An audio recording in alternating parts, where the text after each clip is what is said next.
வணக்கம் நிகிதா. கச்சத்தீவு திருவிழா காரணமாக கடந்த 5 நாட்களாக ராமேஸ்வரம் மீனவர்கள் கடலுக்கு மீன்பிடிக்க செல்ல மீன்வளத்துறை தடை விதித்திருந்தது. இதன் காரணமாக அவர்கள் 5 நாட்களுக்கு பின்பு நேற்று காலை கடலுக்கு மீன்பிடிக்க சென்றார்கள்.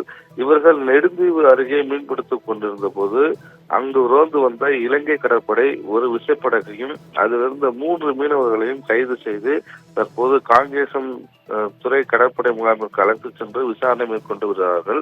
இவர்கள் விசாரணைக்கு பின்பு மயிலிட்டி மீன்பிடி துறைமுகத்தில் யாழ்ப்பாண மீன்வளத்துறை அதிகாரிகளுடன் ஒப்படைக்கப்படுவார்கள். அதற்கு பின்பு இவர்கள் மீது எல்லை தாண்டி வந்ததாக வழக்கு பதிவு செய்யப்பட்டு நீதிமன்றத்தில் ஆஜர்படுத்தப்பட்டு சிறையில் அடைக்கப்படுவார்கள். ஏற்கனவே இலங்கை சிறையில் உள்ள மீனவர்களையும் விசைப்படகுகளையும் விடுதலை செய்ய கோரி ராமேஸ்வரம் மீனவர்கள் பல்வேறு கட்ட போராட்டங்களை நடத்தி வந்தார்கள்.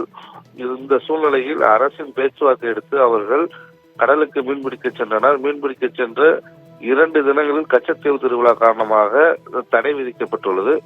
தற்போது மீன்பிடி தடை காலம் அதற்கான காலம் நெருங்கி கொண்டிருக்கக்கூடிய சூழ்நிலையில் இன்னும் ஒரு 6 முதல் 7 கடலுக்கு மட்டுமே மீனவர்கள் மீன்பிடிக்க கடலுக்கு செல்வார்கள். அதன் பின்பு மீன்பிடி தடை காலம் அமலுக்கு வந்துவிடும். இந்த சூழ்நிலையில் தொடர்ச்சியாக இலங்கை கடற்படை மீனவர்களை கைது செய்வதால் தங்களுடைய வாழ்வாதாரம் பாதிக்கப்படுவதாக மீனவர்கள் குற்றம் சாட்டியுள்ளனர்.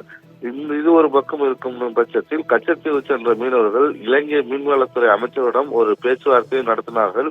அந்த பேச்சுவார்த்தைக்கு பின்பு இன்று அதிகாலை மீனவர்கள் சிறைபிடிக்கப்பட்ட சம்பவம் ராமேஸ்வரம் மீனவ பகுதியில் பெரும் பரபரப்பை ஏற்படுத்தியுள்ளது.